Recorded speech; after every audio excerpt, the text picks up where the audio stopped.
webinar of the National Education Policy, National Education Policy, Future Research and Innovation Arena through the virtual platform of Zoom and YouTube link. Across the And I also welcome Professor Laisiram Laddu Singh, our Honorable Vice Chancellor of Bodoland University, and also welcome the resource person, Professor Ganga Prasad Prasain Sir, Vice Chancellor of Tripura University, and also welcome our resource person, Rajesh Biniwale, a senior scientist of NEERI Maharashtra, National Environmental Engineering Research Institute, and also our advisor, Vivas, Dr. Vivachandra Purokeshta Sir, and academic registrar Professor Pradeep Kumar Patra sir, and also welcome the Neel Mohan Roy sir, and also the Deepak Kumar Sharma sir, our Bharatiya Shikshak Mandal secretary and presidents. And also I welcome the Jogesh Kakati sir, convener of National Education Policy and principal of Pandu College, and also former academic registrar of Guwahati University. And last and least, welcome all the respected academician of the country. It's our pleasure that within a very short time, we successfully registered 1297 participants through the Google Form National Webinar on National Education Policy, Future Research and Arena. Now, I'd like to share some information regarding Bodoland University. Bodoland University established in 2009 and as per the Assam Government Act. And our Department of Commerce will start our academic function 2016 onwards. And we have now 5 faculties in the Department of Commerce, and we have done the academic course of MCom and PhD. Now in- now I like to introduce our Professor Laisiram Laddu Singh, Honorable Vice Chancellor of Bodoland University. Professor Laisiram Laddu Singh sir have 25 years teaching experience. Previously, sir worked in the Professor and Director of International Institute of Population Studies, Mumbai, and also having the teaching experience and research work in Manipur University, Department of Statistics. Professor Laisiram Laddu Singh sir produced 16 PhD products with out of PhD 16, 12 in the population studies, 3 in statistics, and 1 in education. And sir published 67 60, 67 research article international and national journals. Out of that, 42 are a Scopus cited index journal. Sir cited books is 9, and also sir published 2 books. And sir have visited 34 times in the foreign countries for academic activities. And Professor Laisiram Laddu Singh sir joined our university in February 2019. After joining the Vice Chancellor, sir will be within a very short time. Will our Bodoland University will be inclusion of 12 status, and also conduct a first convocation of the Bodoland University. And now our university, under the guidance of Professor Laisiram Laddu Singh sir, we are ready to preparing the NAC assessment visits. So now I request to Professor Laisiram Laddu Singh sir to deliver his inaugural speech. Sir, Honorable Vice Chancellor sir of Bodoland University. Thank you, Dr. Rajesh, the coordinator and organizer of today's webinar.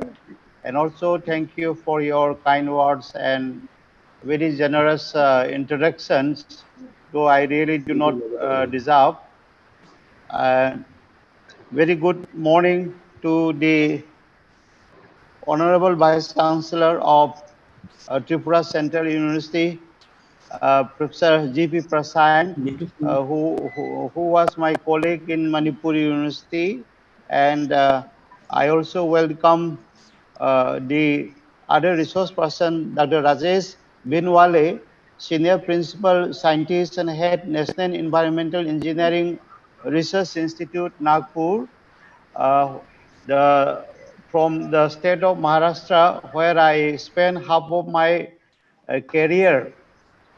I must congratulate the organizer, that is the Bodoland University Department of Commerce, and the Bharatiya Shikshan Mandal Uttar Assam for jointly venturing to organize this very important webinar on National Education Policy 2020, Future Research and Innovation Arena. I assure all the delegates, participants, and the students, faculties, and researchers that today we have very eminent resource persons who will deal in depth into the National Education Policy 2020. From my own understanding of the National Education Policy 2020, I must say that this is a paradigm shift in the history of the national education policies. And the among other things, the most important aspect I must say about the national education policy is that now the kind of the job that is going to be available in the future, and also the kind of requirement in the scientific advancement and also the technological advancement in the days to come will not be static, it will be dynamic. Therefore, the national education policy aims to have a dynamic education policies where uh, the educational institutions of higher education, they train not only the students for the present requirement, but also of the future requirement, and also to be able to educate and train them to be a complete individual in terms of their potentials for contributions in their day-to-day life and for the society and also for the need of the nation. So the emphasis in the national education policy is to inculcate the present generations into the technological needs of the futures, so that they are able to uh, find not only the job for themselves and but are also able to contribute in the nation building.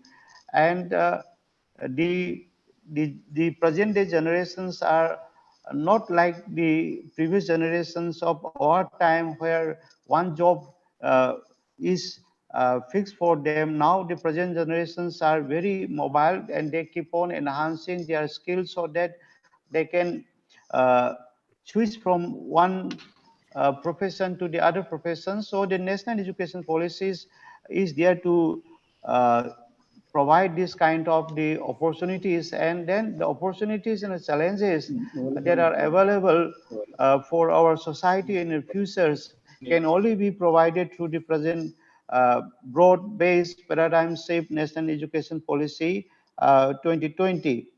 The other aspects of the national education policy is the multidisciplinary aspects, where the policy emphasize lots on the multidisciplinary approach and the uh, expansions of the higher educational institutions into the multidisciplinary, broad-based approach, revamping the present choice-based credit system so that the students can uh, get the required the skill and knowledge in various fields which are required for them in the 21st centuries. The knowledge in the 21st century is not going to be static, uh, and visualizing this one, the national education policies have uh, framed a very broad-based multidisciplinary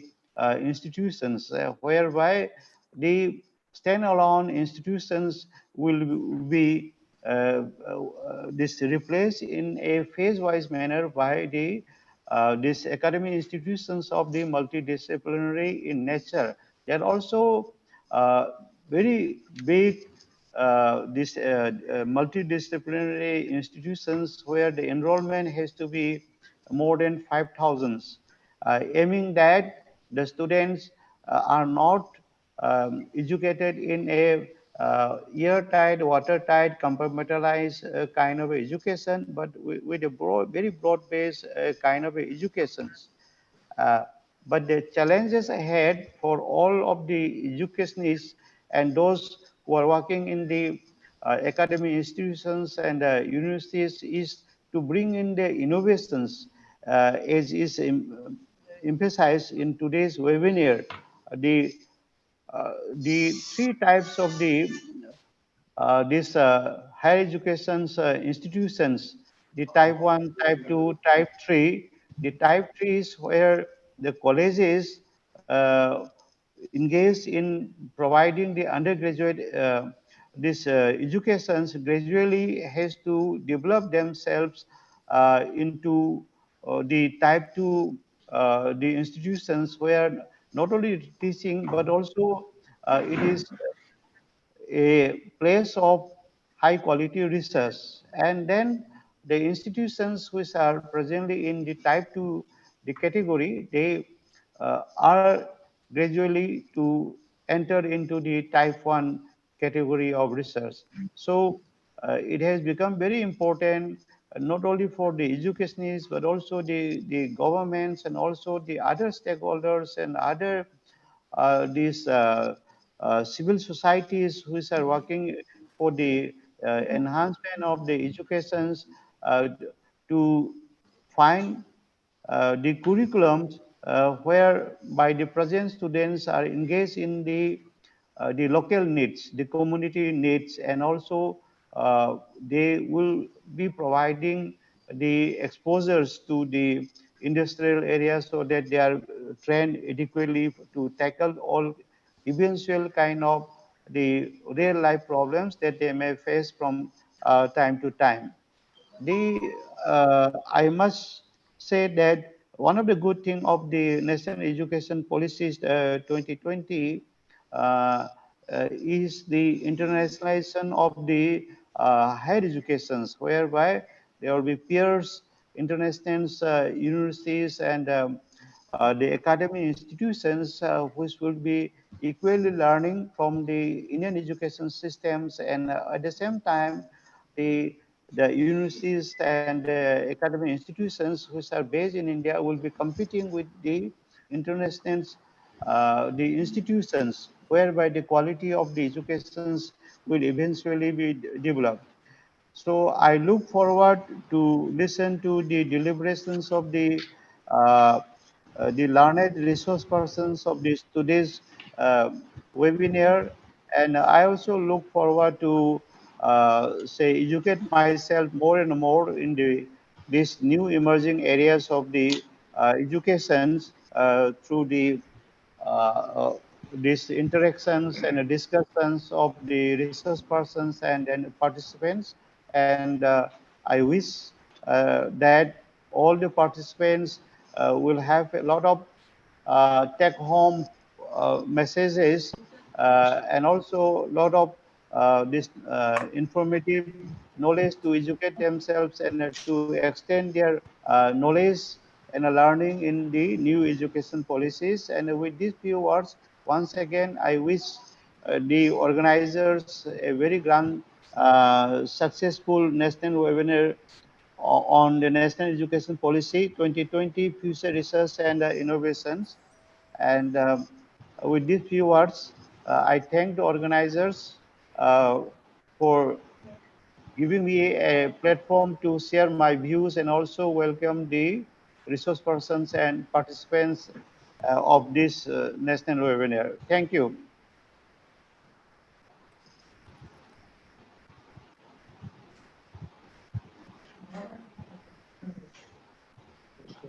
Rajesh sir.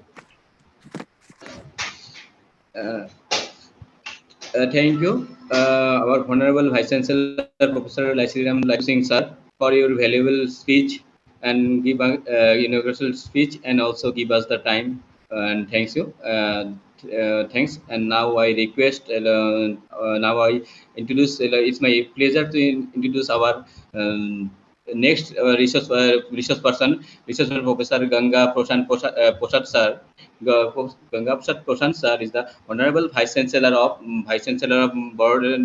Tripura University, and Tripura University sir having 31-year teaching experience, and also the postgraduate experience in the Manipur University, and sir have the 16 produced the PhD products, 16 PhD products, and authors of 7 books, and published 76 research paper, attending the around 80 seminar conference and presented paper, and visited United States, America, Myanmar, Nepal, Bhutan for delivering the international seminar conference. And sir also fellow of the Indian Commerce Association 2010 and 2016, and also the life members of the many national organizations, academic organization associations, and also court member of Sikkim Central University, Rajiv Gandhi Central University, and visitor nominee of Central University of Gujarat, and also Board of Studies of Assam University and Nagaland University and Mizoram University. Professor Ganga Prasad Prasain sir play a vital role as an activist in the various social and cultural organizations, national level. Now I request to Professor Ganga Prasad Prasain sir, Honorable Vice Chancellor of Tripura University, to share the first sessions. Now I request Sir Ganga sir, Professor Yeah. Ganga Prasad Prasain sir. Yes. Yes. Thank you, Dr. Rajesh De Barman, Professor L. Laddu Singh, Honorable Vice Chancellor, Bodoland University, Bodoland, Assam, Dr. K. Vidas Purkasta, the organizer of this program, Dr. Rajesh De Barman. At the very outset, I'd like to congratulate the Bodoland University under the leadership of Professor L. Laddu Singh, who is also my esteemed friend and who have worked in Manipur University with me many years before, for organizing such a very important webinar on the topic that is New Education Policy 2020, Future Research and Innovation Arena. We all know that this program has been organized in collaboration with Bharatiya Shikshan Mandal Uttar Assam branch and Commerce Department of Bodoland University. We all know that new education policy was recently announced by the government of India, and we have been discussing a lot of seminar, conference, webinar are being organized by various universities, academic body from time to time. After India became independent, the first education policy was announced during the year 1968, and second education policy was announced during the year 1986. And this new education policy of 2020 is the first education policy of the 21st century. Before this new education policy was finally announced by the government of India, discussion have been taken place in many places with many scholars from time to time. Many stakeholders, students, teachers, research scholars, guardians, intellectual bureaucrats were consulted for several times in several occasions in several parts of the country. Then after deliberation of nearly 3 decades, this new education policy 2020 has been announced by the government of India, and it took many years. Before I start talking about, deliberating about new education policy, I like to go with a saying which has been made by our honorable former President of India, Shri APJ Abdul Kalam. Next.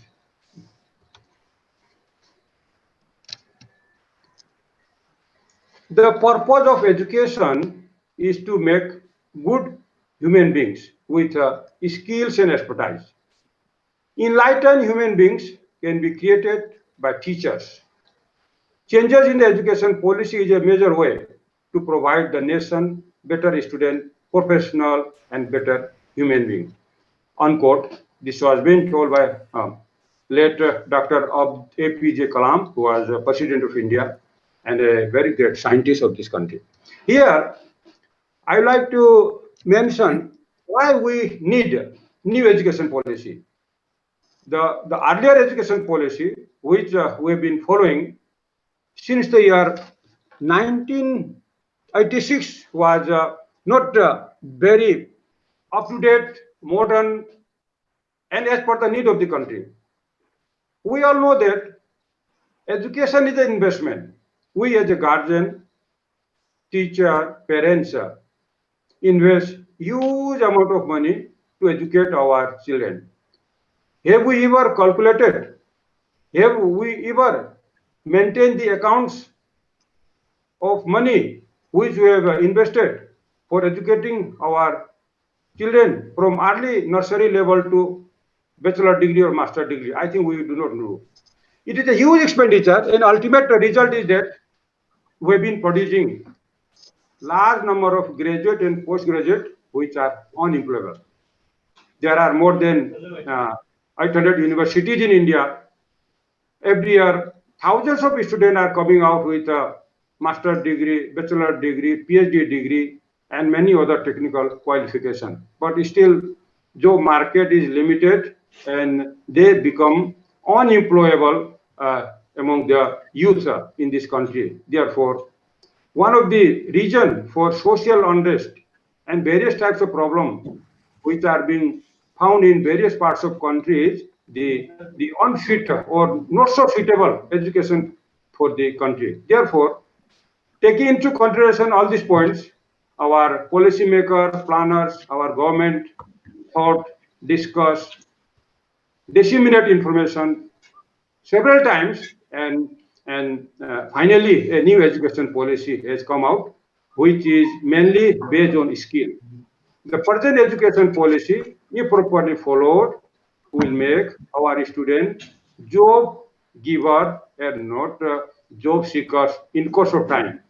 And skills are being taught, even from the high school level itself, at the college level itself. One skill or other is being taught to them, so that when they complete their education, they need not run for job. They themselves may become self-employed, or they themselves may become fit to start their own industry, or they may become entrepreneur.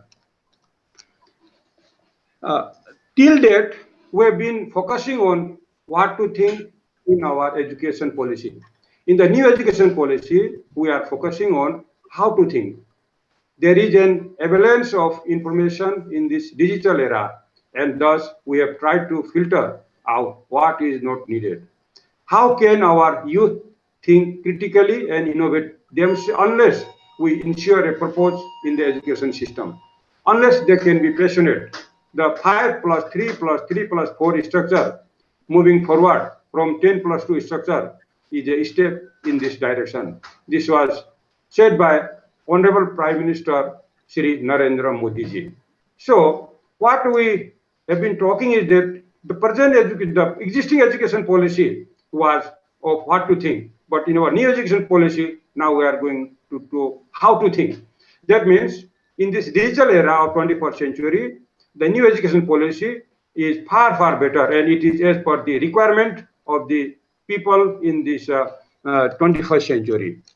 The new education policy was approved by the Cabinet of Government of India on 31st July 2020. And this is the first education policy of this century which has replaced the 34-year-old National Policy of Education, which was announced and implemented since 1986. The most important feature of this new education policy is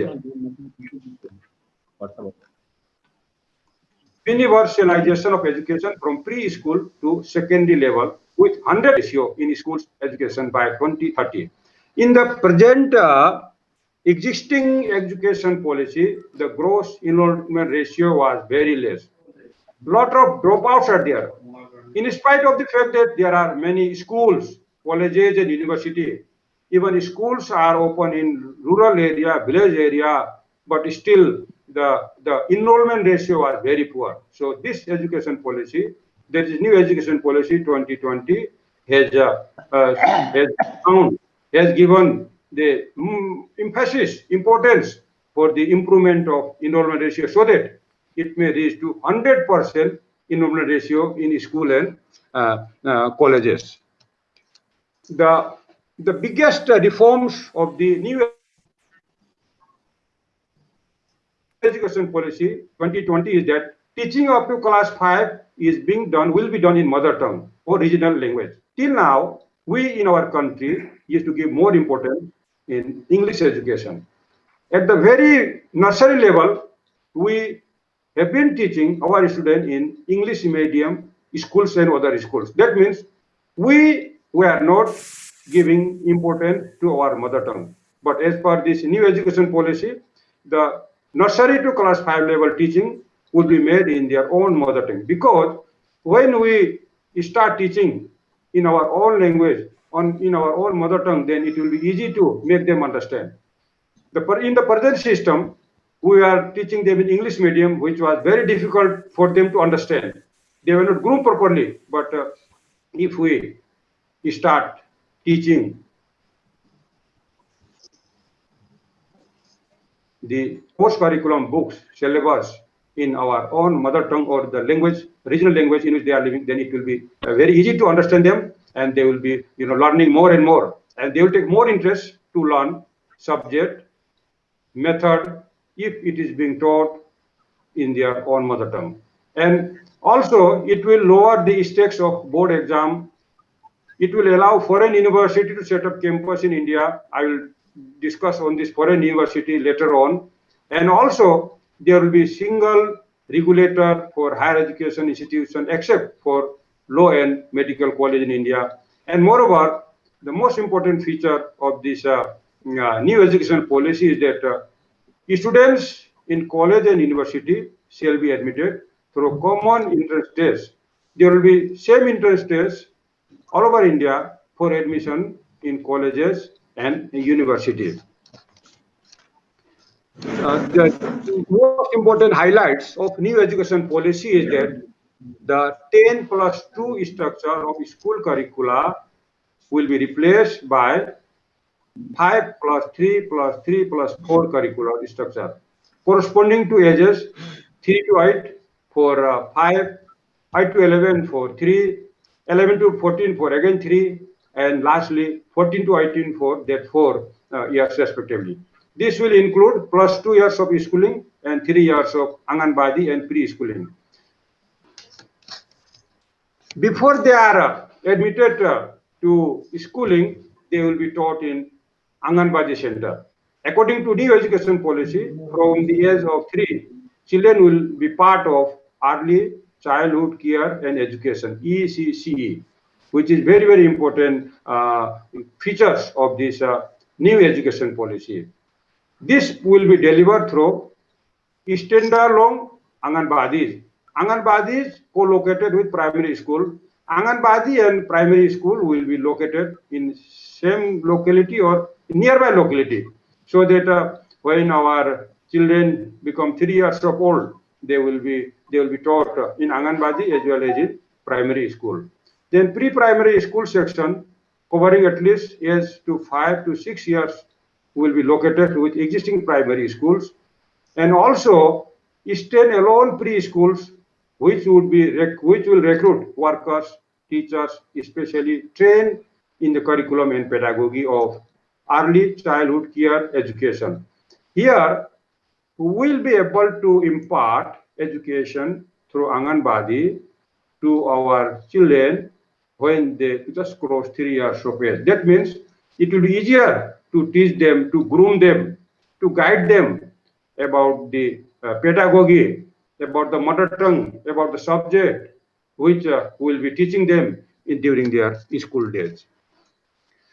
For promoting this education for promoting and for expanding the education among the mass level, a national book promotion policy will be formulated and extensive initiative will be undertaken to ensure the availability, accessibility, quality, and leadership of books across geographies, languages, levels, and genres. That means a new education policy has given emphasis for starting a national book promotion policy through which we'll be able to establish libraries in village area, in a small location where books are not available at present. Now we have library in college, university, even in school also there is shortage of library. But new education policy has given emphasis for establishment of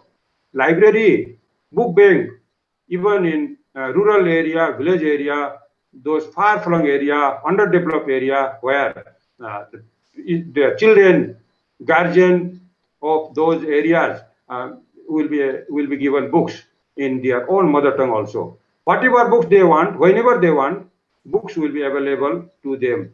Even we'll try to make them available books in their mother tongue also. This is one of the most important feature of a new education policy 2020, which was not there in the earlier education policy. Then, as I mentioned, it is always easy and it is always easy to understand if we teach them in their mother tongue. So up to class 5, as I have said earlier also, it will be taught only in their mother tongue. Even this may be extended up to class 8 also, if beyond. Otherwise, apart from mother tongue, from class, they can be taught in English medium also. Besides, Sanskrit language, which is mother of all the Indian language, will be given more importance. Sanskrit was the original scripts, but later on, when British came to India and when India became independent, the subject Sanskrit was given least importance. Only in few universities and colleges, the subject Sanskrit was taught. But in new education policy, our government is going to give importance for Sanskrit education. Sanskrit subjects shall be taught as a compulsory subject in school also, and many universities and colleges will be teaching Sanskrit subject, which is mother of all the Indian language and which was neglected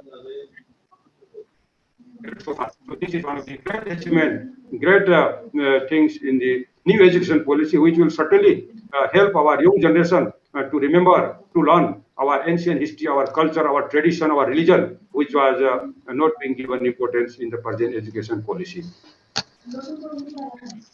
As per new education policy, we shall be creating Bal Bhavans. Every state or district will be encouraged to establish Bal Bhavan as a special daytime boarding school to participate in art-related, career-related, and pre-related activity. Bal Bhavan shall be established at village level, at district level, where students during daytime will be taught various types of art, career, which will make them, which will widen their mind, which will widen their thinking, which will make them more interested for the national building. Purpose is to make them happy, healthy, interested in learning education, and ultimately so that they may become good citizens of this great country India. And new education policy shall try to give more, shall try to provide school infrastructure. Infrastructure will be provided, will be created at school, which will be of as per the requirement, and this for this purpose we shall be using Samajik Chetana Kendras, which will focus on providing better infrastructure facility for the school level children. Another very, very important feature which is being found in new education policy is that we are going to establish for digitality storing academic credit on from different higher education institutions, so that this can be transferred and continue towards final degree. At present, if some student of Assam are in Delhi. For example, one student of Bodoland is doing master degree in Delhi University, and due to some reason, if he has to leave Delhi after completing first years, then he cannot get admission in second year in Bodoland University or Guwahati University. If he has to do master degree alone, he has to start again from the first year. That means there is a loss of years. But in foreign Australia and UK,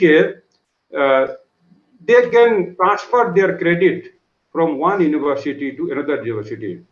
Suppose one student complete a first semester in New York, he can go to Los Angeles and can continue second semester also.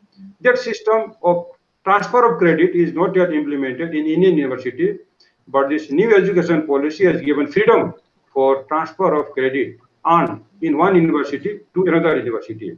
For this purpose, we have to design our syllabus in such a way that the same subject is not repeated. For example, as I mentioned, if one student has completed first year from Delhi University and if he have come to Bodoland University for second year, then the subject should be different.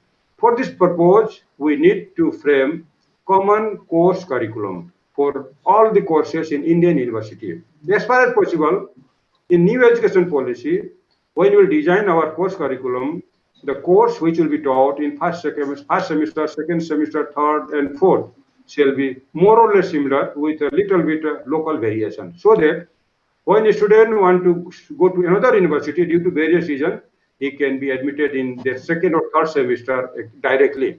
So for this syllabus, as far as possible, should be common in all the Indian universities. Then only we shall be able to implement the policy of credit earns from one university to another university. The academic credit, which is stored in digital locker, will be like a bank credit. That means wherever he goes, he can use same credit for further benefit, for further higher qualification. As I mentioned, for this we have to do rigorous homework discussion so that the student may not suffer later on when he leaves one institution and goes to another institution for his higher education. There will be liberty of multiple entry and exit points in higher education. The new education policy has given multiple entry and exit points. That means when one student is admitted in 4-year BA course, after the first year of his BA course, if due to some reason leave the study, then he may get a certificate course. If he leave college after 2 years of study, then he will be provided diploma, and when he will complete 3 years of degree, then he will be awarded 3 years bachelor degree course. And those students who have who have desire of higher study, say MA level, they may go for 4 years again. Those students who want to leave the colleges after 3 years shall be awarded bachelor's degree. And only those students who want to go for research and higher academic endeavors may continue for 4 years. So type of multiple exit and entry was not given in the existing education policy. So I consider this a great landmark in the development of modern education in our country. A student have freedom to choose any course, and a student have been given freedom to come and live. Suppose if he is doing second year in, say, Manipur, for example, then if you want to complete third year in Delhi, then he can go and complete his third year BA course from Delhi University. So this type of freedom is a great landmark for the growth and development of higher education in India. Then, now all the colleges are affiliated to certain university, but the new education policy has given liberty that they may have autonomous status also. Slowly, after 50 years from the implementation time of a new education policy, the affiliation system of colleges will be totally taken out. College will be given freedom to become autonomous status. If colleges are granted autonomy, they can conduct their examination, they can frame their syllabus. They need not depend on university for every academic matter. They will be given freedom for preparing any type of course they like. as per the need of the student, as per the need of the society, as per the need of the locality. And they can do exam whenever they like. They will be given all sorts of freedom related to academic. And this is also a great milestone in the improvement of, in the development of higher education in our country in future. By 2020, the teacher who will be teaching in schools must have a 4-year B.Ed degree course. We have a plan from this year itself to start this 4-year degree course, and those students who want to do B.Ed degree may be admitted in 4-year degree course, and only those students who have completed 4-year integrated B.Ed course will be eligible to become a teacher in schools in this country. And the existing board exam will be there at 10 and 12 also, but it will be in easier manner. In semester mode, the examination will be conducted for class 12 and 10, but the present method of appearing all the exam at one time will be reduced, and it will be divided into semester system for this board exam also. In the present education system, in the report card or mark sheet, our university, our board, and those examination conducting authority mention only marks only. But in new education policy, in the report card, it will reflect their progress, their achievement, their uniqueness, their participation in extracurricular activity, their self-assessment, and also their teacher assessment. So the report card, which will be issued to the student after fully implementation of the new education policy, will be elaborative, and it will cover many areas, including the psychometer domains, their self-assessment, peer assessment, and also teacher assessment. So that whatever he has done during his time in schools and colleges will be reflected when he will open his report card for any purpose. And another most important, I would say, the landmark development in higher education is that new education policy has allowed the entry of foreign university. Now, foreign universities can come to India, they can start their campus, they can start their course. Ultimately, when we allow foreign university, and they must be good university from advanced country, when we allow this system, then there will be competition among Indian universities also. And we shall be able to know the courses which are being taught in foreign university. We shall be able to know the methodology which are being followed for teaching students in foreign university.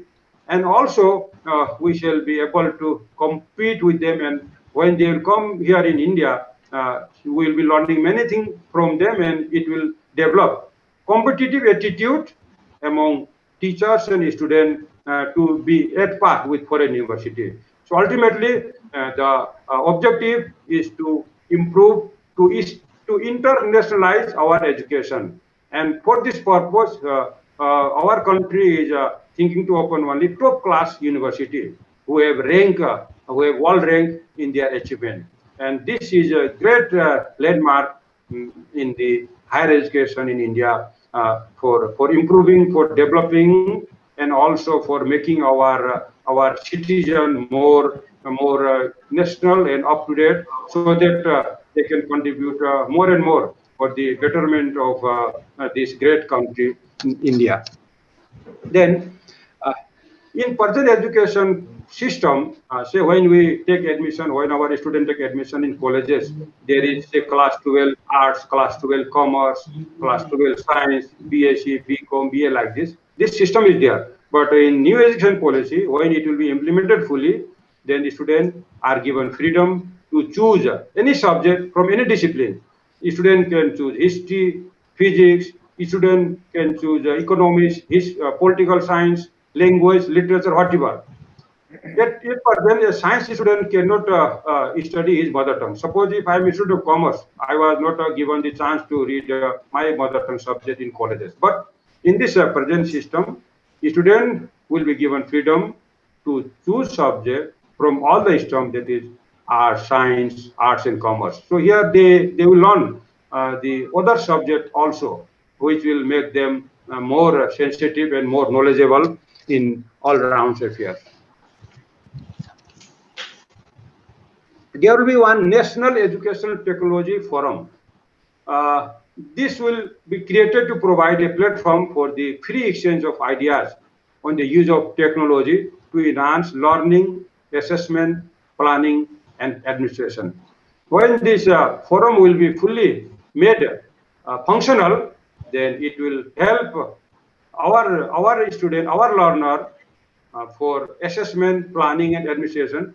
It may take some time, but new education policy has given a great room for establishment of National Educational Technology Forum, which is very, very helpful for future generation. Then there will be common entrance exam for college admission. At present, in Indian university, every university or college conduct their own admission test, which is different from college to college, university to university. Now, there will be National Testing Agency, which is already there, which is conducting our UGC, NET exam, JRF exam. This agency will be made more functional, more wider, more power will be given. National Testing Agency will be given more staff, and it will be strengthened so that they conduct common entrance test for admission in colleges and universities, and there will be common syllabus for entrance test, which will judge the merit of our student, and according to the ranking and preference of their admission test, which will be conducted by National Testing Agency. The student can take admission in any university in India as per their choice through counseling, like the system which are following in NEET. Same system will be followed for the admission in other courses also. Once the National Testing Agency start conducting entrance examination admission, it may take some time, but it will be implemented very soon for admission to universities and colleges all over the country. Now, we have a great challenge. As I mentioned, it is a policy announced by the government of India under the leadership of Honorable Prime Minister of India, Shri Narendra Modi ji. Main thing is we have to form a common course curriculum, which we have not yet started. So it is a very, very important task. Government of India will very soon, they have already formed various committees and work has been done, but it may take some time. First of all, to implement this new education policy from the primary level to university level, the course design, course curriculum should be completed. Then it will be started through phase manner.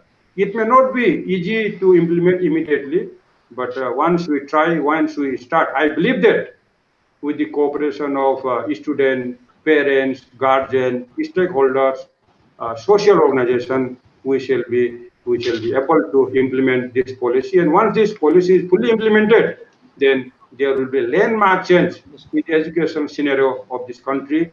And I believe that this is a great step which our present government has taken. So we, as a teacher, as a professor, as a vice chancellor, are grateful to the present government under the leadership of Honorable Prime Minister for announcing such a very, very challenging education policy, which is going to change our country, which is going to make our country at par with advanced country of all over the world. With this deliberation, I like to conclude my presentation here. Once again, I thank the Bodoland University and Bharatiya Shikshan Mandal, Uttar, Assam, for giving me this opportunity to share my views on the new education policy. Once again, I thank you all. Jai Hind. Namaskar.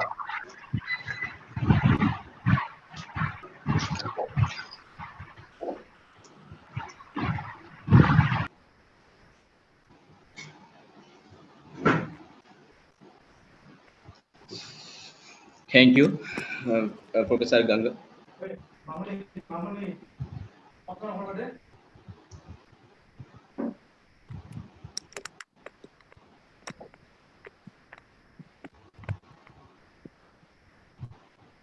Rajesh.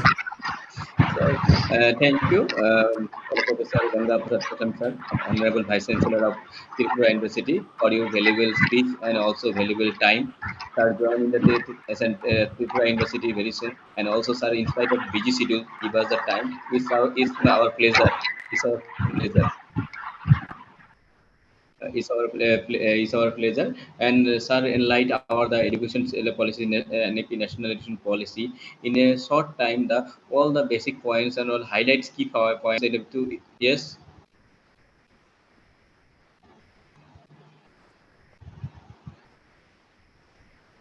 Hello. Yes, go on, go. So now I request our Jogesh Kakati sir, Jogesh Kakati sir, convener of the webinar, and also the principal of Pandu College, and also the former academic registrar of Guwahati University, and the former principal of Rongia College, share some information regarding Bharatiya Shikshak Mandal, and also introduce our second resource person, Rajesh Biniwale. Jogesh sir, over to you, sir. Oh, yes, yes. Okay, okay. Thank you, Dr. thank you, Jogesh Rajesh. sir. Yes, thank you, Rajesh. Honorable Vice Chancellor, Professor Singh, sir, of Bodoland University. Honorable Vice Chancellor of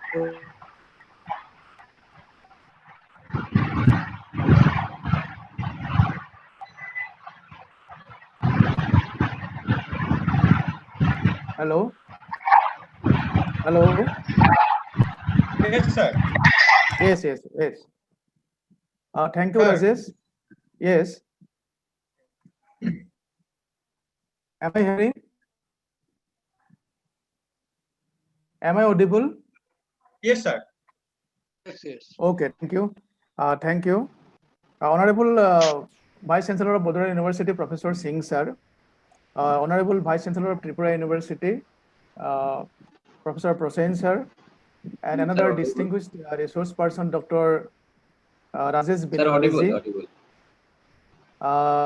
Dr. Bibas Yes, sir. Chandra Das Purakaisto, sir.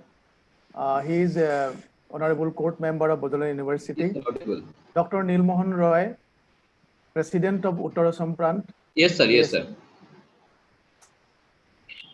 Sri Deepak Sharma, General Secretary of Uttar Assam Prant, BSM, and my respected participants from various corners of the country.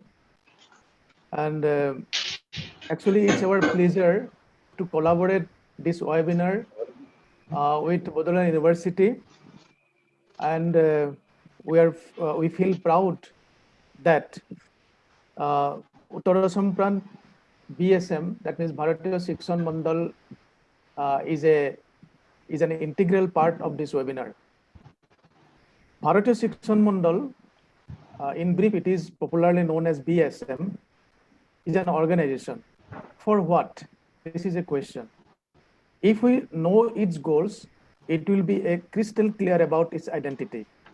The goal is the resurgence of the nation by performing the activities of research, intellectual enlightenment, training, publication, and systemization for developing an integral educational system from the primary to the higher levels, and that should be based on Bharatiya values, nurtured by Bharatiya culture, and be Bharat-centric.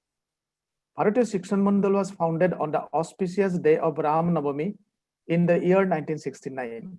It is working with the objective of national resurgence in the field of education. It aims at evolving national education policy, curriculum, system, and methodology based on integral Bharatiya vision, rooted in its eternal ethos and centered at overall development of the country. A number of educational, intellectual, and experimental activities are being conducted in all parts of the country, both at school and higher education levels, to actualize this noble mission of re-establishing Bharatiya education system. There are five-fold frameworks of Bharatiya Shikshan Mandal. Number one is research.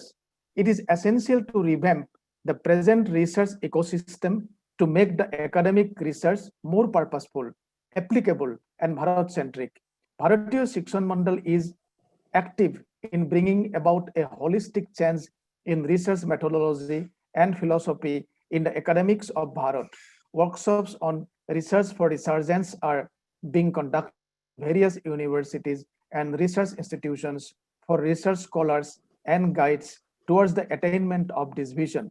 The objective of Research for Resurgence Foundation, another organization being uh, organized by Bharatiya Shikshan Mandal, is to promote research tools, skills, and methodology in the Bharatiya context, and also to develop a critical mass of researchers to reawaken this resurgence.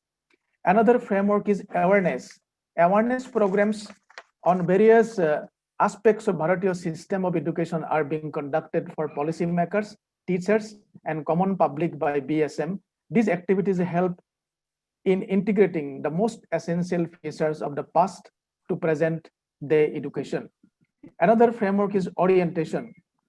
Bharatiya Shikshan Mandal has designed a program titled EQIP, that is Education Quality Improvement Program, to achieve quality enhancement of educational institutes. EQIP addresses three components: teachers, management, and parents to achieve 360-degree education. Another framework is publication. Academic process needs a robust wing for publication to make a permanent impact. Bharatiya Shikshan Mandal brings out well-researched and peer-reviewed reference materials to promote Bharatiya ethos. Periodicals are being published in English, Hindi, and Marathi, and also its Prant committees, that is the regional committees, are also bringing out some magazines in local languages. Another framework is team building. Bharatiya Shikshan Mandal is a registered society under Societies Registration Act as a charitable trust under Bombay Public Trust Act. This registration number is F1738.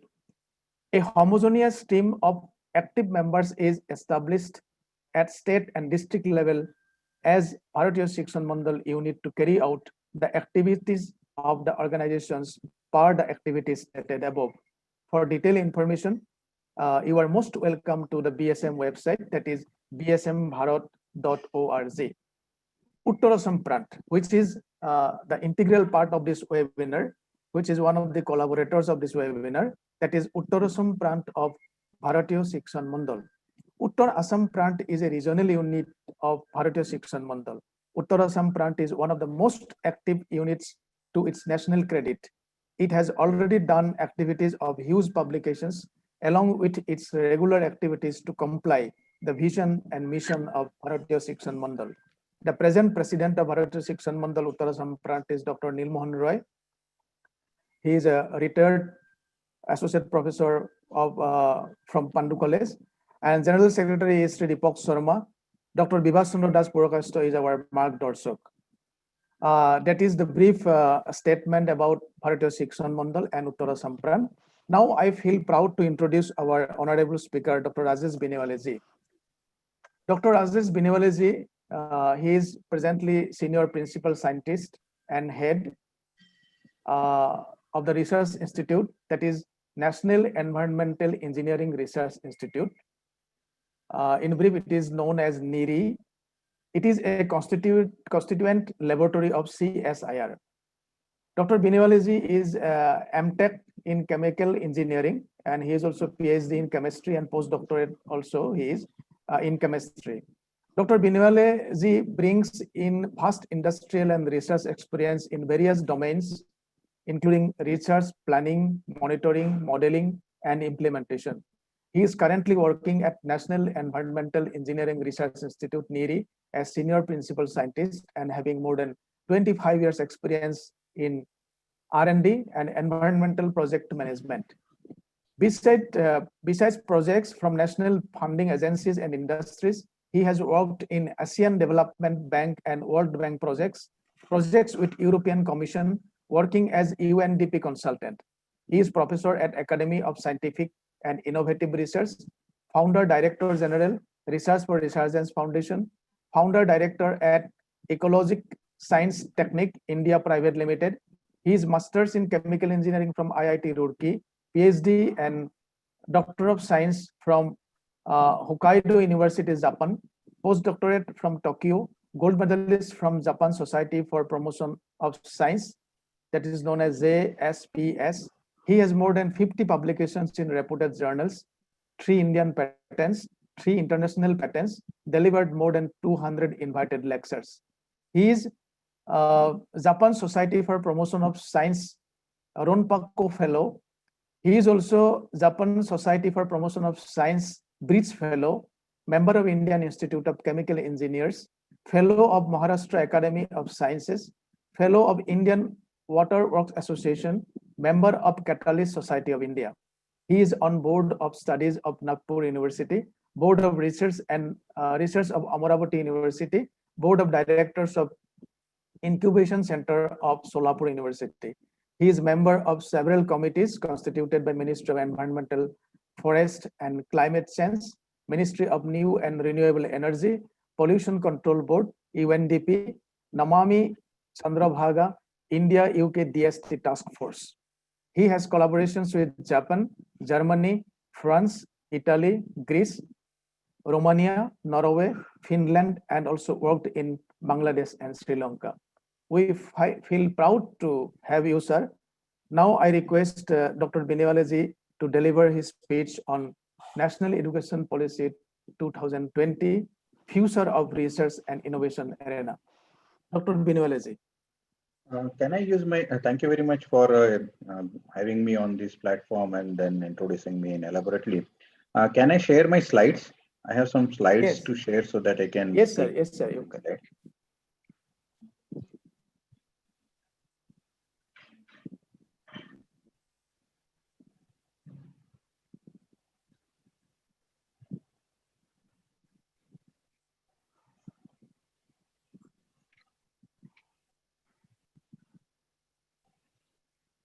I need to have a permission from the host to share the slides.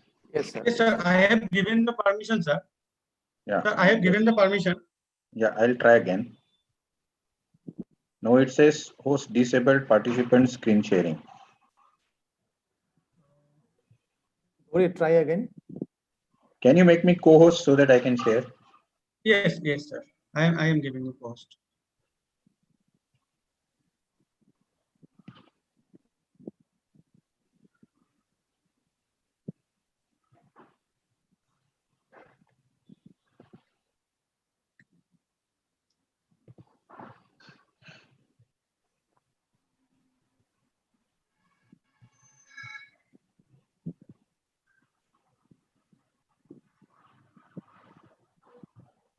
Sir. Yeah, now I'm co-host. Yes, I'll just share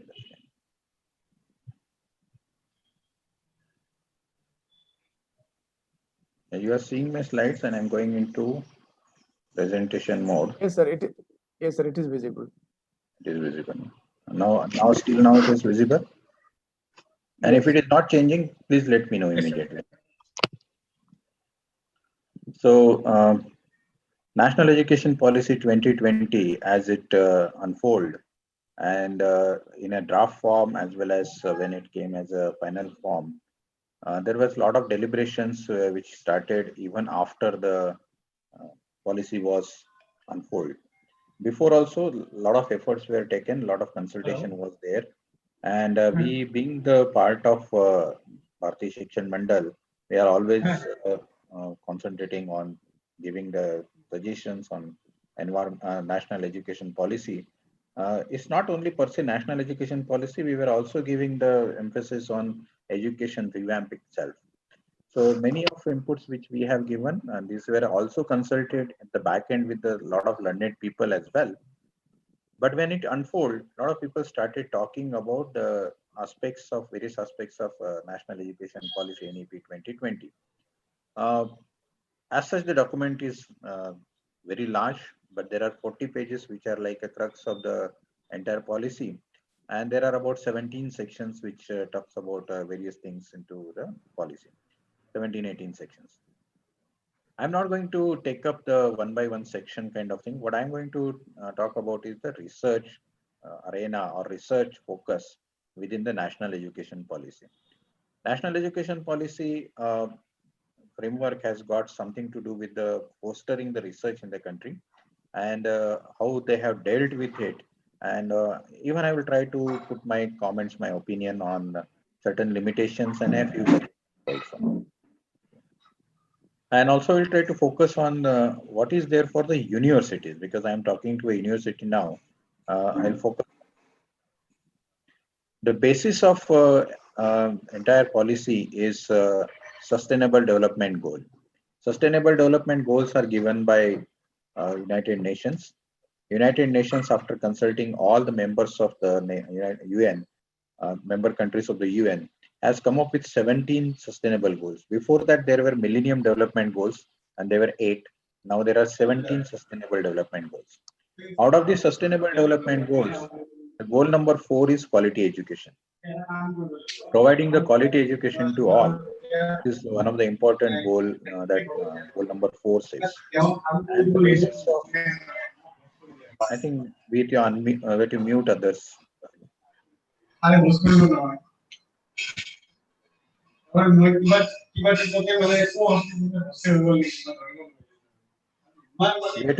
have to unmute others, please. Those who are handling the. Yeah. So the quality education is the 4th goal, and which says the sustainable goal number 4 is to ensure inclusive and equitable quality education and promote lifelong learning opportunities for all by 2030. And therefore, this 2030 figure has become important in terms of national education policy. So now this policy also says that the goal will require, rather the Sustainable Development Goal 4 says, SDG 4 says, goal will require that the entire education system to be reconfigured to support learning. Now, when we say support learning, we expect that it has to be learner-centric policy. And what we expect is not even learning-centric, it is learner-centric, basically, because presently we have all the policies and place in Bharat teaching-centric. So else, none of the goals of the SDGs can be achieved. So you can understand the importance of it. The quality education has been thought that if you have to maintain all the 17 sustainable goals and the country has to do better, Bharat is not doing so well in most of these sustainable development goals. So what is happening is now if the quality education is going to be the basis and all SDGs to be achieved, we need to have this goal 4 to be concentrated much more. And therefore, the importance of national education policy becomes still further more important. I just had done, since I wanted to do the research, word count of the research in NAP 2020 document. That is the 40-page document. It is appearing at something like 128 times, out of which almost 50 times it has been used as a real research type, and rest of the 78 times it is just a colloquial use of research word. Now let's talk about what is that there in different sections. Like for example, the first point in this slide is talking about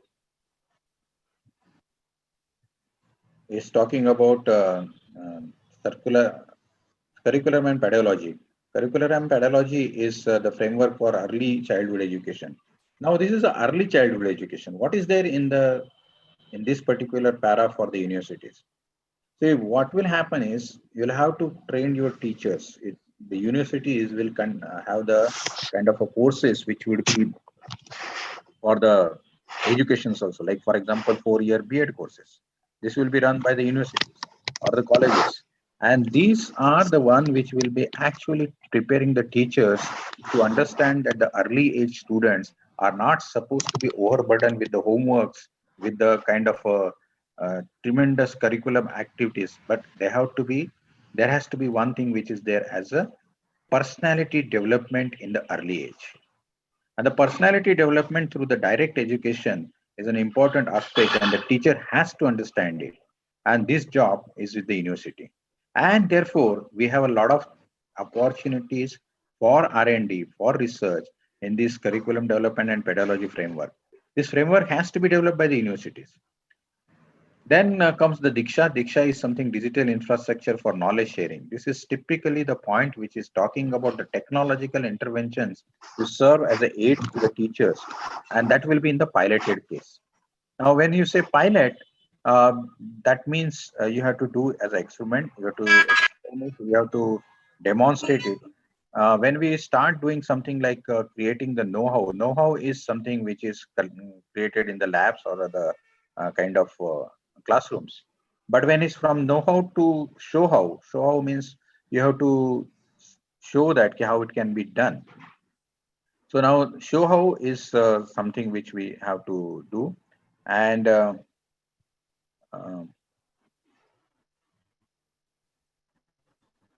show how is something which has to be shown. Then it comes do how. Do how is allow people to do it the way. So therefore, know how, show how, and do how all has to come as a pilot case. And therefore, this piloting of the technological interventions, these technological interventions are very much. Like for example, if a course content is developed by a particular university on a particular proprietary things, like for example, I'm giving example over here, as a two of the IITs has developed indigenous microprocessors, and these microprocessors are to be promoted into different universities and colleges in country. Now, Bharat has got a vast variety of the languages and a lot of differences between the, even when you speak English, English is spoken differently in different part of the country. Now, if that is kind of the barrier can be removed by technologies such as language technologies like Azure technology. Now, this technology interventions becomes very important in this particular case, and universities has to gear up for this particular aspect. Then comes uh, to find out the curriculum content, and it will be reduced to each subject to its core essential and to make space for critical thinking and more holistic.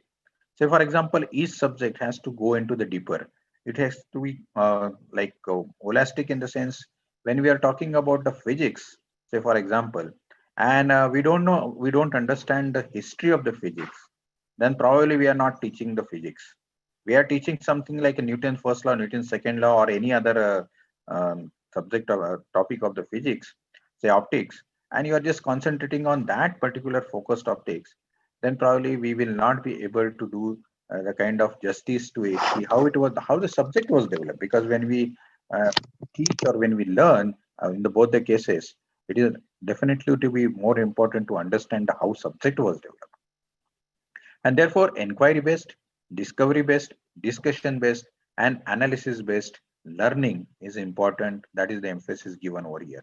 To my opinion, when we say inquiry, discovery, discussion, and analysis, these are all tools of research. And therefore, the research also has a role to play here, or the opportunity exists here to find out how we developed a curriculum for a particular subject, not only in the science and engineering, but also in the social sciences and humanities, including arts, such as performing arts.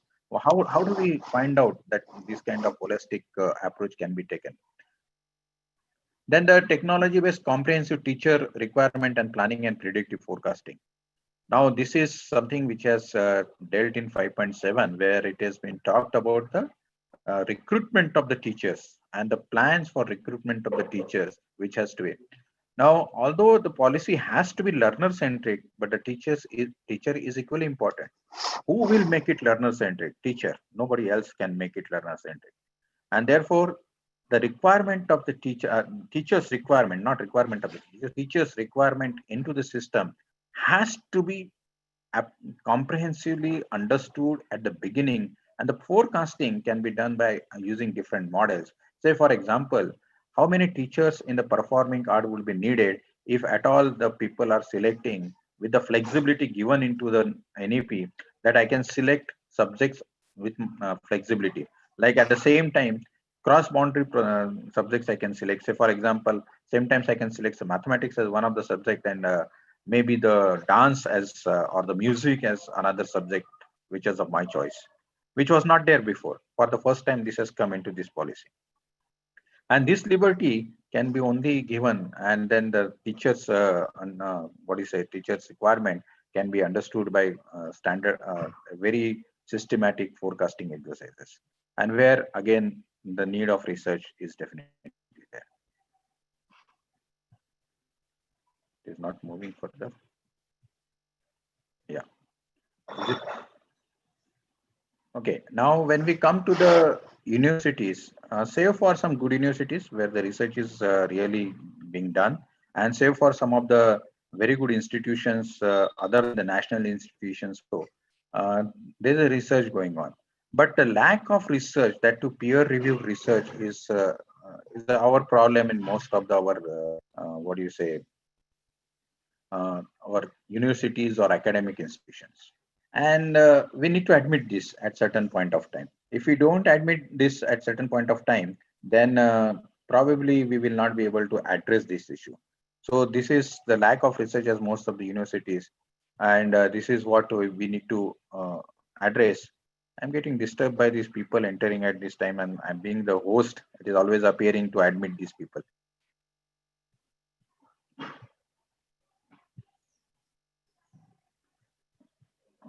Sorry. I think you can log the meeting. Therefore, in 9.5, National Research Forum Foundation has been talked about, that is NRF. And this NRF is typically talking about peer-reviewed research, and that is one outstanding research to be actively seeded into the universities and colleges. NRF is not there for kind of research which is already being done in the national research institutes. So this has to be typically has to done with the something like the academic research institute. And I'll talk more on the NRF, but before that, we will complete what is there in the things. One more adjective is, across the disciplines, we need certain active research communities. Say, for example, nowadays, which is like right from the last 5 years or maybe 7 years before, in CSIR, Council of Scientific and Industrial Research, we started talking about this cross-disciplinary. That particular mission mode projects, if you are looking at, then there is a cross-disciplinary aspect is required. I will give an example from other field, which is Indian Space Research Organization, where they work on the mission mode projects, such as like Chandrayaan. Chandrayaan will require a lot of expertise from different fields. You will require the people from the kind of space research, but at the same time, people will be required from the structural engineering to build a platform. There will be people required from the material sciences. There will be people required from the mathematics. There are people required from the computer sciences, and you name it, and we need them to make Chandrayaan 2 successful, or Chandrayaan kind of project to be successful. So cross-disciplinary projects are important, and these cross-disciplinary active research communities will definitely contribute to the research fostering in the country. Now there is 10.3, where it is said that there has to be universities which has to be research intensive universities and teaching intensive universities, RUs and TUs. Teaching intensives, very well accepted, which is quite known to us, and most of our universities are teaching intensive universities. What is research intensive universities? It has been asked to make a balance between the research and the universities. Here I would like to emphasize on one more point. When we say research, we need to understand the research and research methodology. Sometimes marginal innovations are called as a research output, which is not really true. I'm getting a call from Kakati ji. I'll just take it. What is?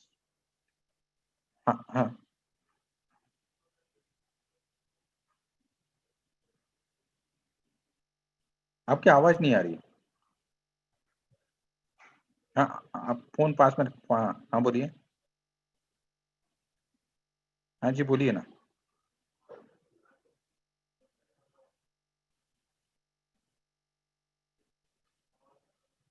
क्या हाँ, उसको transfer करो।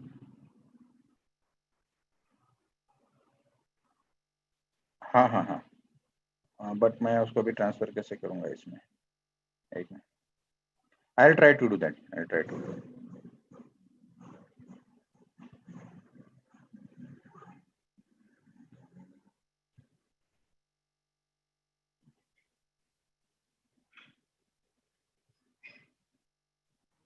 Yes, sir. It is done, sir. Biniwale, sir. It is done. Okay. It is done, sir. Right. Now, research intensive universities are also asked to balance it. Okay, balance between the teaching and research. I was talking about the marginal research or marginal innovation being talked as a research in our country, and this has to be stopped. And one more point, which is 11.10, which says the degree program with the research or by research. Say, for example, master's course by research, ME by research, or a PhD by research, or a Doctor of Science by research. This is a very important aspect. These degrees, which we can do with publishing the papers and having the research experience, and no formal admission, no formal kind of thing is important. Many of universities had this kind of arrangement before, and they can be continued with this. Here, I would like to mention that one thing which we did as a research and foundation in September uh, uh, 29 September 2018 in Delhi, where we have asked academic leaders to come and talk about the academic leadership in education for resurgence. It was inaugurated by Honorable Prime Minister, and it was attended by 350 plus vice chancellors, several like more than 15 IIT directors, and about similar numbers for IIM directors, and there are different national institute directors. And this was done in 8 parallel sessions. And a 10-point agenda on the academic leadership was handed over to then HRD Ministry, which is now called as Education Ministry now. And HRD Minister at that time was Sri Prakash Javadekar. We have given this agenda to him. This agenda was nothing but the entire definition of what NRF is being talking about. Okay. Although other points were also there, but this is most of the kind of like what we want to focus as a research in academic institutions. And it was emerged out from the different academic leaders. Number of vice chancellors discussing it, and number of IIT and IIM directors discussing it. It was kind of a gist of that entire manthan. In RFRF, we are focusing on the research, researchers, resources, and reach. So in my opinion, there are 2 points which are need to be focused more in national education policy. Is one is reach, and another is we are less talking about, or rather we are not talking about the implementation of the policy per se. I am always afraid of certain babus around, which are either bade babus also, and they will implement in the words. They don't implement in the spirit, and therefore any policies which can be failed in the country.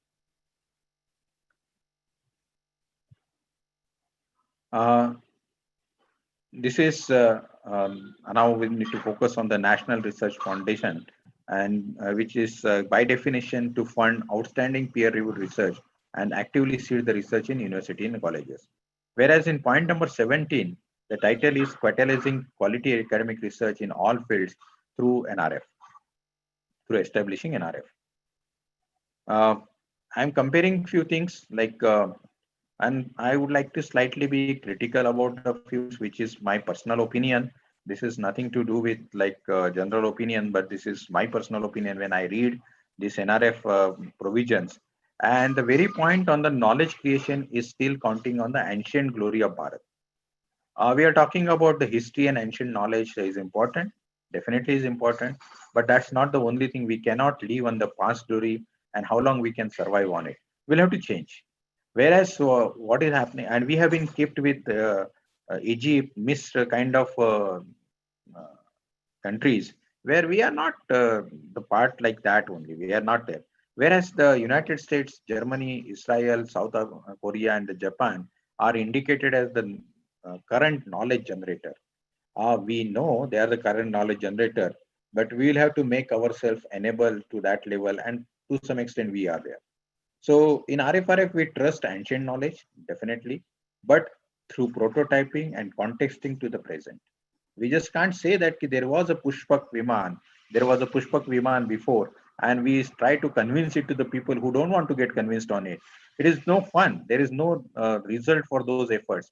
Instead of that, today can we make a drone, or today can we make a toy plane at least on those principles, and can we fly it? If we can do that prototyping research and then tell to the world, this is what is called Pushpak Viman, then probably it will be accepted. Just fighting doesn't help anyway. Okay. There is a vision and a mission of the RFRF which I am putting over here, I'm not going into the detail except that we are talking about the entire global level advanced research center as a mission at Nagpur, and whereas the that is kind of a axis and spoke kind of model which will be expanding into the entire country. And we would like to be the once again the leader into the research through RFR. NEP talks about robust ecosystem research. What does it mean, robust ecosystem? In this particular case, it has been talked about the climate change, population dynamics and management, biotechnology, and expanding digital marketplace and machine learning and artificial intelligence as a new challenge areas. And also, we talked about critical research progress of a Bharat, where we talk about our own economical condition, our own intellectual, what do you say, um, parampara or whatever the kind of the things which we had before also. So we are the basically intellectual people, and what intellectual things to be diverted for critically research progress of a country. Then our society has got very complex behavioral phenomena. We are great societies sometimes, and sometimes we part of the society is behaving very drastically in a different direction. Environmental aspects, both as environment as well as the environment we provide for the students and the researchers, and the technological health. This is a very interesting word which has been used as a technological health. Technological health is something which is the kind of level of technology which we have. To address this, we are talking about the mission mode projects on environment, cybersecurity, providing AI capabilities in various states, starting with the Haryana, fighting against COVID-19, and mission mode projects, again mission mode projects on the post-harvest management of agricultural produce. This is all what we are talking about as a mission mode project to encompass different cross-disciplinary researchers in the country. I already said this, the differentiating between no innovation, marginal innovation, and genuine innovation.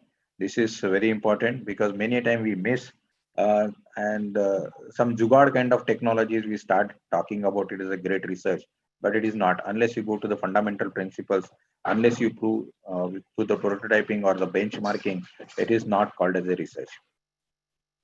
Now there is a budget provision. I have few more 2 or 3 slides, and let's talk about the budget provision. It is said that the currently Bharat has got 0.69% of the GDP as a research and innovation investment, as compared to 2.8% in United States and 4.3% in Israel, about 4% more in South Korea. Japan also having similar about more than 4%. Now, when we say we want to increase from 0.69 to something else, say for example, in here it is said as 0.9, less than 1%. Are we really talking about certain GDP to be spent on the research and innovation? Instead of that, research and innovation has to be that way that research will not be depending upon somebody funding it. It has to fund itself. Research will generate its own fund rather than consuming the GDP, and will contribute to the GDP rather. So, say for example, the mission mode projects which we are talking about, which will save the agricultural produce after the harvesting is being done. We lose around 50,000 crore rupees per annum in this. And if you save this 50,000 crore, who stops you to invest this into the agricultural research? Nobody will stop you. This money is developed by agriculture research itself and can be fed back to its own purpose.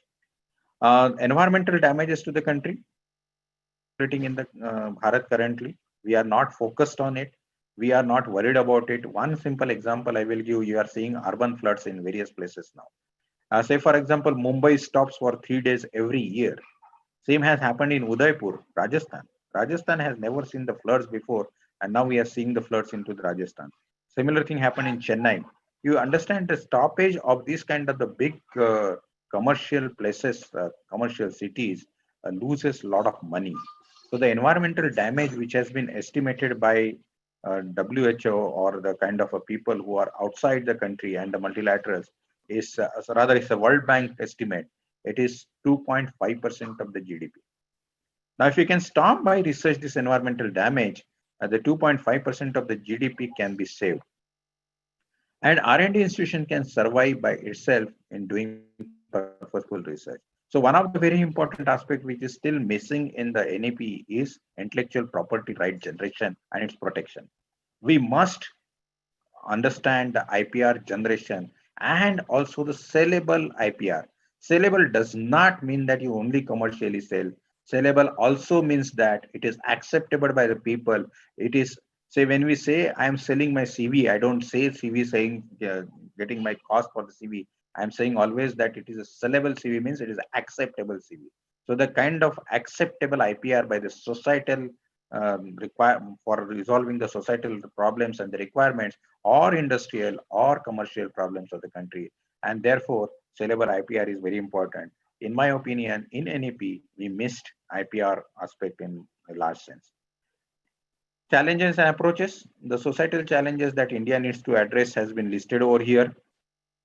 And there are something like 6 points which are addressing several issues, but large number of points are missing. Say, for example, in point bullet number 2, the quality education and healthcare is mentioned.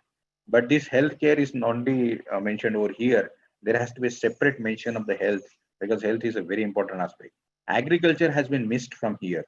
We must have, still we have a challenge of agriculture. Sustainable agriculture is an important aspect over here. And therefore, I find that this is seriously limited viewpoint in the NEP. And my always worry is, as I said before also, that these babus, which are also sometimes IAS officers as they call themselves, they will implement into the words, and they will say that it is, if you try to do something on the agriculture, they will say that it is not mentioned in these 6 points. I hope the implementers will take care that in the spirit also, and they will take this as a very suggestive number of 6 points, and then can be including others as well. And the implementation, we always talked about implementation in a holistic manner. We need science and technology, we need social science and humanities, and we need to value our socio-cultural environmental dimensions. The socio-cultural dimensions are very important. We cannot accept certain things which has not been accepted by the Indian society before or is vegetarian. And that's not in Bharat only, it is everywhere.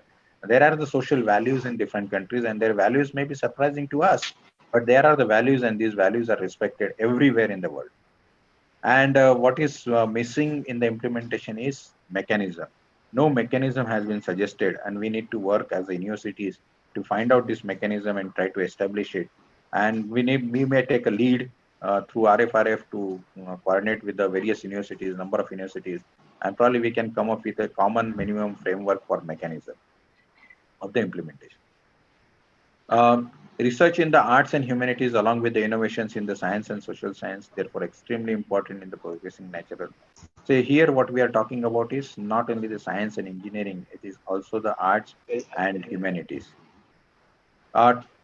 This is the first point, 17.7. First point why I'm saying is where we have been giving our actual introduction. This is our real face.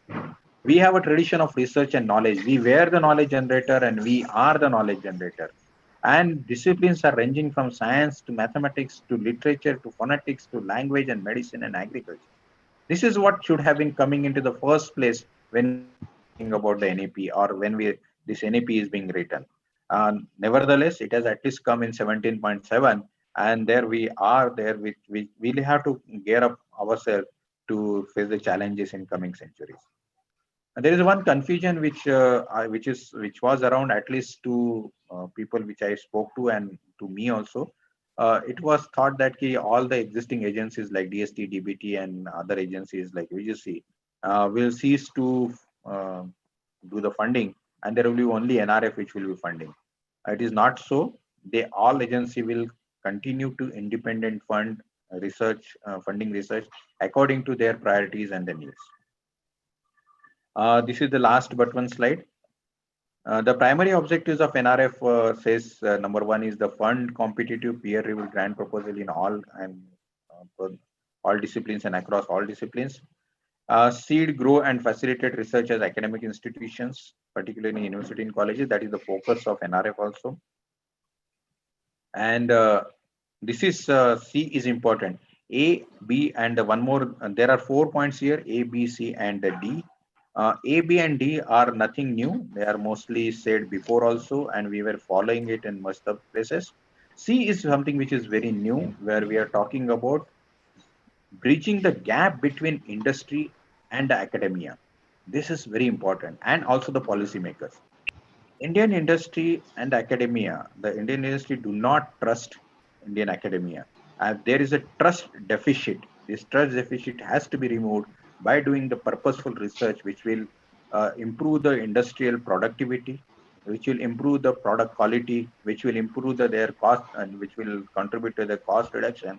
If that happens, the industry will trust the academia in our institutions, and this trust deficit has to be removed.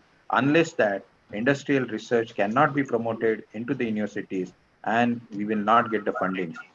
And recognizing outstanding research and progress, that was always being done with a lot of awards like Bhatnagar Award, Pitambar Pant Fellowship, and so many so and so. But that will continue to be there. So that's what I'm saying. That the point number C is the only one which is something new. Otherwise, A, B, and D are already there. I would like to summarize. Research upon it, opportunities in NEP 2020, in my opinion, are tremendous. NRF is well defined and structured at planning level. Some limitations, such as the strong implementation, monitoring, and evaluation framework, is not suggested. And except act as a liaison between the research and the relevant branch of the government as well as industry, there is nothing new, novel, innovative in primary activities of NRF in particular and NEP in general. Dhanyavad.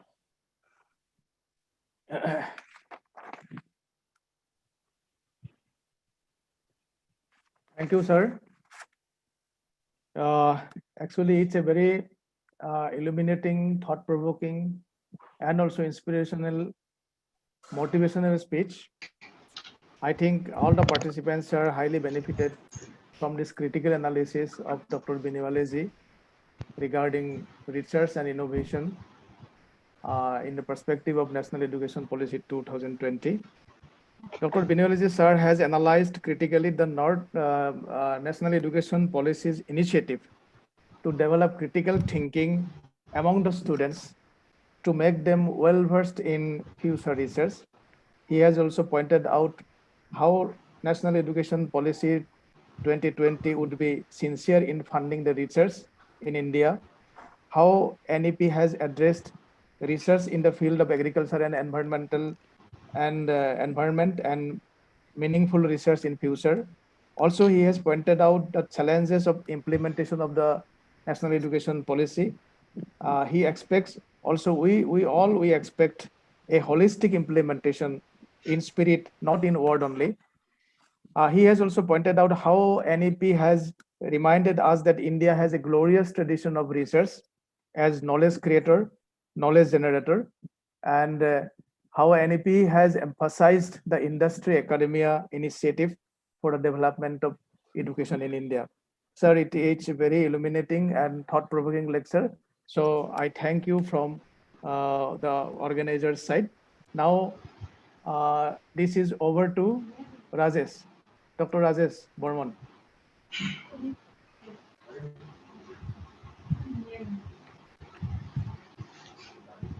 Hello, Rajesh sir.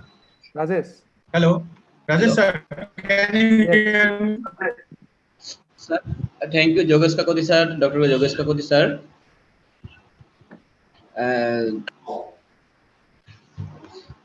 Hello. Yes, Now, yes, yes. We are hearing you. I Yes, sir. request our developmental colleague, Prashanta Brahmo, regarding the interaction section. Those the participants have the same some few question. Our Prashanta Brahmo, Department of Commerce, assistant professor, he will interact the question to for the valuable and seeking for the answer from the our resource person. Now, over to you, Prashanta Brahmo. Hello, am I audible? Yes, yes. A very good afternoon to one and all. Respected research persons, both research persons, Professor Ganga Prasad Prasain sir and Dr. Rajesh Biniwale sir. Here I, on behalf of participants, would like to forward some questions. The question is, what this new education policy make the education system pragmatic or practical oriented? And one more, sir, is there any emphasis given for educated unemployment problem through this NEP? Respected research persons, sir, please address their questions and enlighten us. Prasant, the question is to whom? Dr. Biniwale sir, who will answer? Yes, Dr. Rajesh Biniwale, Yes. sir. Yes. Sorry, the voice was low. Can you repeat the question, please? What this NEP make the education system pragmatic or practical oriented? And one more question, sir.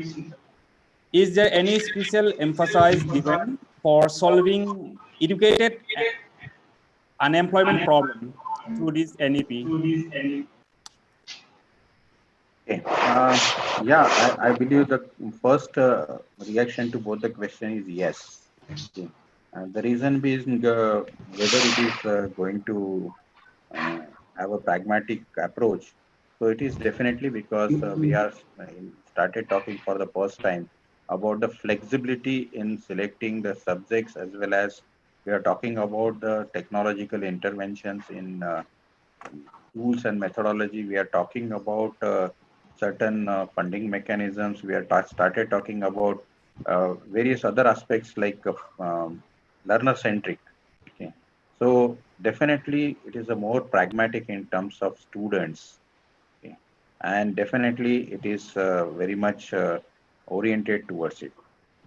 Now, to answer the second question, yes, unemployment reduction is in the hands of universities.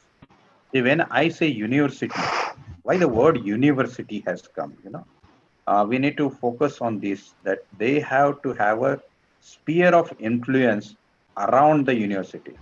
And when a university is existing in a part of the country, it is actually should contributing to the development, not only just giving the some educational degrees to the students. Okay. What I'm trying to say over here is, uh, if the universities allows, like a commerce graduate gets into computer science department and learns cybersecurity, he is going to be the one of the best bankers as on today, best employable person in the banks as on today in the era of online banking, if you understand the cybersecurity. Now, such kind of the cross-disciplinary approaches universities has to build, which will improve the employability of the youth. I'm just giving one example, but there can be certain more. Industry interaction, if the university starts and university nurtures research students for industrial problems. Suppose in my lab, suppose somebody is working on the problems in the automotive industries. When the automotive industry wants to employ somebody from the universities or the national institutes, to whom they are looking for? They are looking for the one who is understanding their problem, who has been well versed with resolving their issues, and therefore the role of universities become more. So the employment generation or employable youth generation both lies with the universities. I would say it is more lies with the universities than the industries. And this policy is definitely addressing those things. Like we are talking about uh, research being fostering into the academic institutions. Thank you, sir. Thank you, sir. Sir, one more question. Dr. Rajesh Biniwale, sir. Yeah. One more question. Is there any special linkage made by this NEP in between research activities and socio-economic development? It has been briefly touched, socio-economic development, but even if it is briefly touched, what I believe is the part of implementation which is said over here is also concentrating not on science and technology, but our socio-economic infrastructure as well. And when we say socio-economic structure, uh, that is the development of the country. Okay, we will have to retain our social values and do the economical growth of every section of the society. Unless every section of the society is equitable and gets equal opportunities, it is difficult for any country to develop. And this currently, which is slightly still we are struggling for it, slightly is still a challenge to us, and we need to address it. And this NEP particularly, when we are saying implementation, NEP is one policy which will have to go hand in hand with other policies of the country, where industrial policies, where other policies in the country which will be coming up, that has to go into hand in hand. But it is definitely briefly touched over here is socio-economic development, and it's going to be the integral method of using science and technology, using social values, using economic conditions of the country and the environmental aspects. So thank you very much, sir, for enlightening us with your valuable explanation. Thank you very much. Now over to you, Rajesh, Dr. Rajesh Barman, sir. Thank you, Rajesh Biniwale sir and Prashanta Burma sir, for interaction section. And now I would like to call our faculty, Tanuja Bosramatari madam, for vote of thanks. Now I request Tanuja Bosramatari ma'am kindly offer the vote of thanks for the today's session webinar. Now, wait.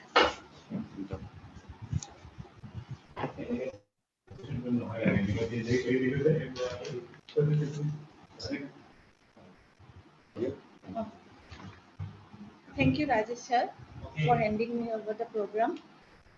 So I would like to offer a vote of thanks.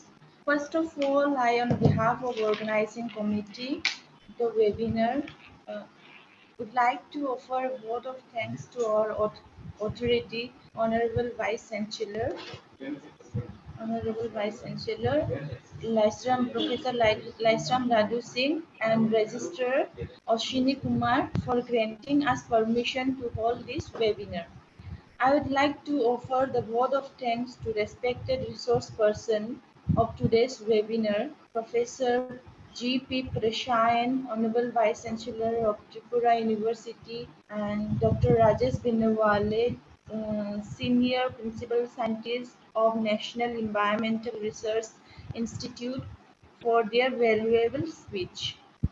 I would also like to offer the vote of thanks to the advisors, Dr. Vibhas Chandra Das, Prakshatra Sir, court member of Bodoland University, and Professor P.K. Patra, academic registrar of Bodoland University, for their valuable suggestions and guidelines. I would also like to offer a vote of thanks to Dr. Neelmohan Rai, President, and Deepak Kumar Sharma, Secretary of Bharatiya Shikshan Mandal, for readily agreeing to do collaboration with us for the webinar. I would also like to offer a vote of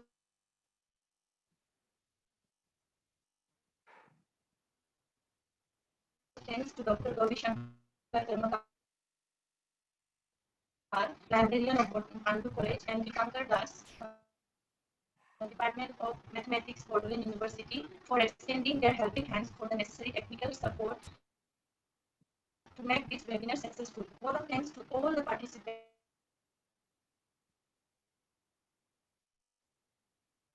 who are from various places of the country, and especially we asked for the from Bangladesh, especially one from Bangladesh, for their active participation and making this webinar a grand success.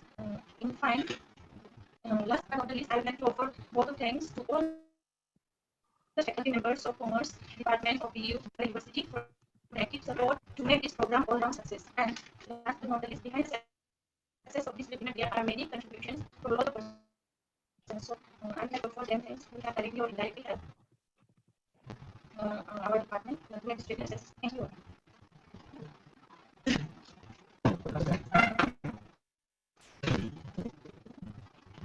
Perhaps the network is disturbing. Yes, sir.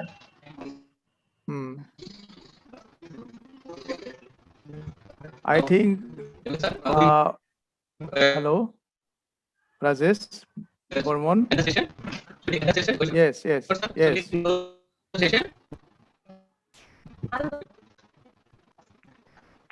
Sir, I think the network is disturbing, and with this vote of thanks, the webinar is concluded here. And from the part of Bharatiya Shikshan Mandal Uttar Assam branch, we are pleased to have a vote of thanks to Professor Singh sir, Honorable Vice Chancellor of Bodoland University, and all the faculty members of Department of Commerce of Bodoland University, and two distinguished who are from various places of the country, and especially from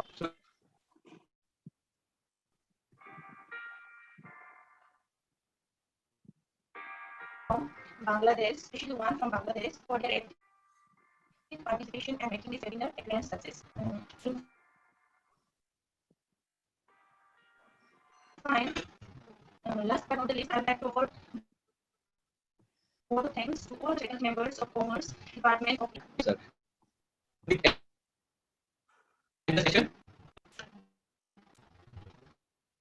Yes.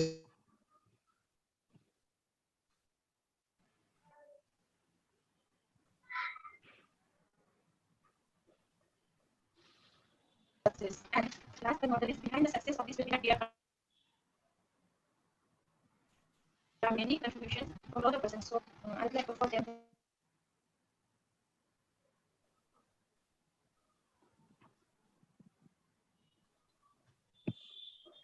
Yes, sir. Our department. Yes, sir.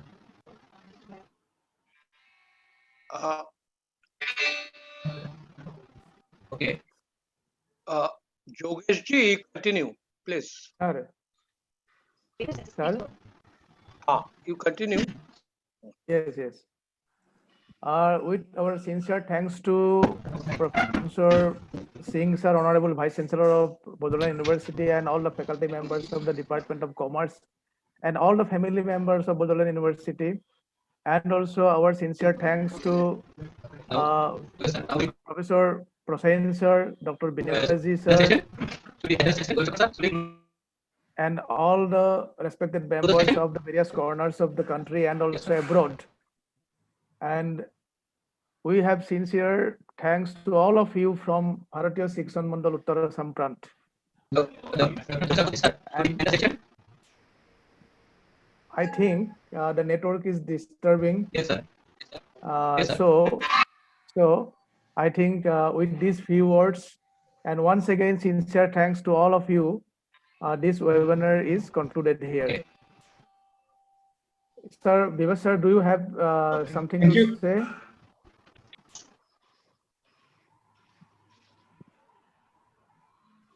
Viva sir, you can unmute and you can speak. Sir. Viva sir. I think it is better to conclude here. Okay, sir. Thank you.